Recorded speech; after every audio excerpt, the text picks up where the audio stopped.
রংপুর বিভাগীয় commissioner NDC Shahidul Islam বলেছেন, আবু সাইদের মতো হিরোরা এদেশে জীবন দিয়েছে সুন্দর একটি সমাজ ব্যবস্থা তৈরি করার জন্য, যেখানে ন্যায্যতা ন্যায় বিচার প্রতিষ্ঠা হবে।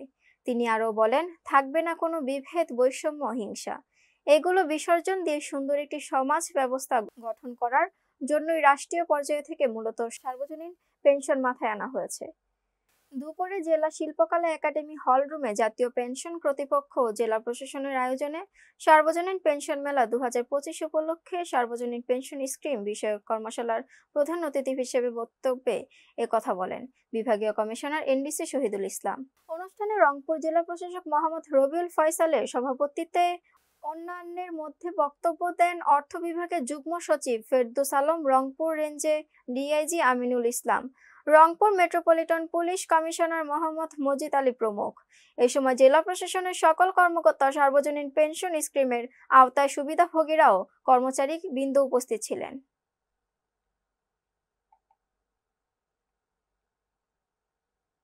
শিক্ষার্থীদের ক্লাস বর্জন, আবাসন সংকট, জরাজীর্ণ ভবন মেরামত, শিক্ষার্থীদের শ্রেণী সংকট সহ 21 দফা দাবিতে কমপ্লিট শাটডাউন করেছেন কামরাইকেল কলেজের শিক্ষার্থীরা। দুপুরে 21 দফা দাবিতে কারমাইকেল কলেজের প্রশাসনিক ভবনের সামনে কমপ্লিট শাটডাউন ঘোষণা দেন শিক্ষার্থীরা। এ সময় শিক্ষার্থীরা বলেন, যতক্ষণ পর্যন্ত এই কারমাইকেল কলেজ বিশ্ববিদ্যালয় ভিসি ও সরকারি শিক্ষা উপদেষ্টা না আসবে ততক্ষণ পর্যন্ত কমপ্লিট শাটডাউন চলবে। আমাদের 21 দফা দাবি পূরণ না হওয়া পর্যন্ত প্রশাসনিক কোনো কার্যক্রম করতে পারবে না। কলেজের সকল কার্যক্রম আমরা শাটডাউন রেখেছি। আমাদের দাবি একটাই, বিশ্ববিদ্যালয় ভিসি ও শিক্ষা উপদেষ্টা এসে সরেজমিনে আমাদের সমস্যাগুলোর সমাধান করে দিবে, তাহলে কমপ্লিট শাটডাউন তোলা হবে। দ্রুত সময়ের মধ্যে আমাদের দাবি মেনে নেওয়া না হলে আমাদের কর্মসূচি অব্যাহত থাকবে।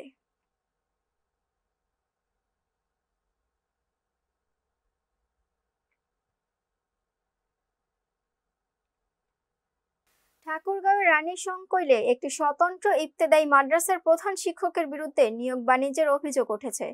প্রধান শিক্ষকের দাবিকৃত 10 লাখ টাকা পরিশোধ না করতে পেরে চাকরি হারালেন এক অসহায় সহকারী শিক্ষিকা এবং অবৈধভাবে তার নিয়োগ বাতিল করে মাদ্রাসা থেকে বের করে দেওয়ারও অভিযোগ উঠেছে এই প্রধানের বিরুদ্ধে। এ বিষয়ে ঠাকুরগাঁও জেলা প্রশাসক, উপজেলা নির্বাহী কর্মকর্তা বরাবর অভিযোগ দায়ের করলেও মিলছে না কোনো প্রতিকার। এতে হতাশার মধ্যে রয়েছেন সেই সহকারী শিক্ষিকা আরজিনা খাতুন ও তার পরিবার। ঠাকুরগাঁও প্রতিনিধি জাকির হোসেনের পাঠানো রিপোর্টে বিস্তারিত। 2010 সালে বেকারত্ব ঘোচানোর আশায় 2,70,000 টাকার চুক্তিতে রানী কৌশলে উপজেলার ভণ্ডগ্রাম স্বতন্ত্র ইবতেদায়ী মাদ্রাসার সহকারী শিক্ষিকা হিসেবে নিয়োগ পান আরজিনা খাতুন। মাদ্রাসাটি দীর্ঘ 15 বছর ধরে সরকারি বিল বেতন না হওয়ায় স্বেচ্ছায় পাঠদান করে আসছেন তিনি। কিন্তু হঠাৎ সরকার কিছু স্বতন্ত্র ইবতেদায়ী মাদ্রাসার বেতন ভাতা দেবেন এমন খবরে মাদ্রাসাটির প্রধান শিক্ষক আব্দুর রহমান অনৈতিকভাবে সহকারী শিক্ষিকা আরজিনার কাছে 10 লাখ টাকা দাবি করে বসেন। আরজিনা টাকা দিতে অসম্মতি জানালে তার নিয়োগ বাতিল করে মাদ্রাসা থেকে বের করে দেন। বর্তমানে আরজিনা 6 মাস ধরে প্রতিদিন মাদ্রাসায় আসলেও তাকে হাজিরা খাতায় স্বাক্ষর করতে দিচ্ছেন না প্রধান শিক্ষক আব্দুর রহমান। মাদ্রাসাটির অবস্থান নাজুক হলেও প্রধান শিক্ষক আব্দুর রহমানের বাড়িতে গিয়ে দেখা গেছে তার বাড়িতে তিনি নির্মাণ করেছেন বহুতল ভবনের আলিশান বাড়ি। সে প্রচন্ড প্রভাবশালী হওয়ায় তার বিরুদ্ধে ঠাকুরগাঁও জেলা প্রশাসক ও উপজেলা নির্বাহী কর্মকর্তা বরাবর অভিযোগ দায়ের করেও হচ্ছে না কোনো প্রতিকার। এমন অনৈতিক কর্মকাণ্ডে মাদ্রাসার প্রধান শিক্ষক আব্দুর রহমানের বিচারে দাবি জানিয়েছেন এলাকাবাসীরা। এ বিষয়ে প্রধান শিক্ষক আব্দুর রহমানের সাথে মুঠোফোনে বারবার যোগাযোগ করার চেষ্টা করা হলে এবং তার বাড়িতে গিয়েও তিনি ক্যামেরার সামনে কোনো কথা বলতে রাজি হননি।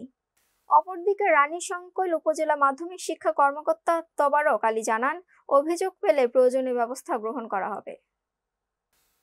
এ ধরনের কোনো অনিয়মের সাথে কেউ যদি জড়িত থাকে, বিধি মোতাবেক, সরকারি বিধি মোতাবেক ব্যবস্থা যথাযথ কর্তৃপক্ষের মাধ্যমে এটি গৃহীত হবে।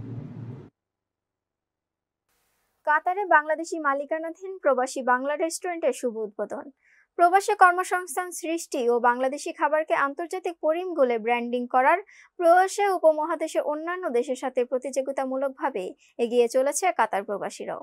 এরই অংশ হিসেবে কাতারের রাজধানী দোহার নাজমা এলাকায় দেশীয় খাবার বিভিন্ন বিরিয়ানি সমাহার নিয়ে যাত্রা শুরু করলো বাংলাদেশি মালিকানাধীন প্রবাসী বাংলা রেস্টুরেন্ট। সহকর্মী মোশাররফ হোসেন জনি জানান, ফিতা ও কেক কেটে উদ্বোধন করেন প্রতিষ্ঠানের স্বত্বাধিকারী দিদারুল আলম। এ সময় উপস্থিত ছিলেন OCI PM Shaukat Khan, Bangladesh school and কলেজের প্রাক্তন অধ্যক্ষ আমিনুল হক, কামাল হোসেন সহ বাংলাদেশের কমিউনিটির নেতৃবৃন্দরা।